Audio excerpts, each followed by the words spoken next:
خلاص انتهينا، حلقتنا خلاص انتهت، استمتعنا جدا بكم. لكن استاذ عفاف انا عندي زول داير ادخله لك. تفضل. في حاجه خليتها انت فيها؟ شعورك شنو الليله بالفخته؟ ايوه كده انا بقول تهجان. ده الليله ما احنا ما خلاك تبدي شويه وتضحكي يعني. الجريوات دي بتخليك مسخت علي بقى المحلة.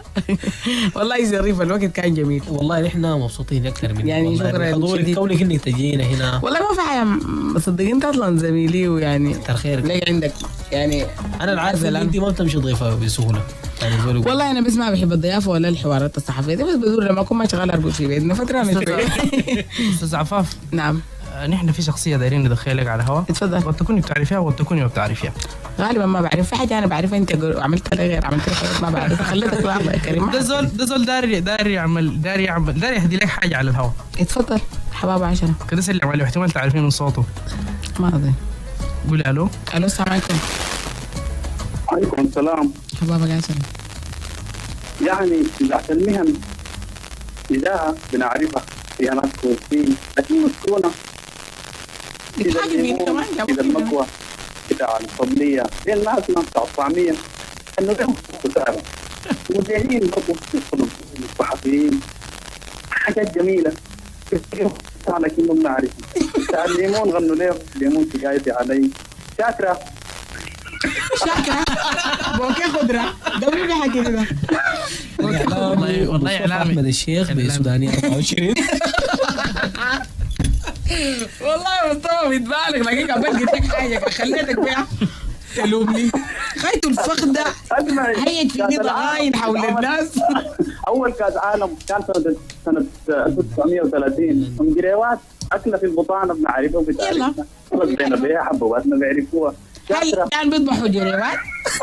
ذبحوا كم جريوة وعملوا كم حلة؟ كيف تقضي على الجريوات في البطان؟ يا اخي من جابت لي جريوات حولت الغنازات حولت الاذاعه. والله كيف مصطفى يحلي لك. شكرا لك شديد. هو داير يهدي لك اغنيه انت قبيل قلت عصير القصب. قلت احمد البلال لما لقاني جبت قصب سكر. طيب جرى طوالي كتب القصيده هو خليه يغني لك، خليه لانه هو بالمناسبه هو اذا فخ يا زول هو انا ما اتفقت معك على كده. شيلني من بالك قال لك شيليني من بالك. انا ما اتفقت معك على كده. حبيبي انت على الهواء الاذاعه دي مسكونه. انت على شفت بنا وكريم قاعدين ليه كده ده. يلا يا مصطفى عايزين نسمع عصير القصب. هي الاجندس يعني. والله النصيحه الفخخه يحلها. الله يديك العافيه مصطفى. الله يديك العافيه كل سنه طيب. انت فخيت ولا جابوا لك دي؟ هو بس بعتها ولا جابوا لك دي؟ هالمصايب زي دي فخخوك ولا جو. ايوه. مصطفى يا اخي عايزينك تختم لنا عصير القصب. تفضل. عصير القصب اللي بيشوفني مشيت جيت ضواك ضل لي من الليل والسمير جاري فوق الدم والعصب. الله لي من الريد الصغير الحنان وبزيد العمير.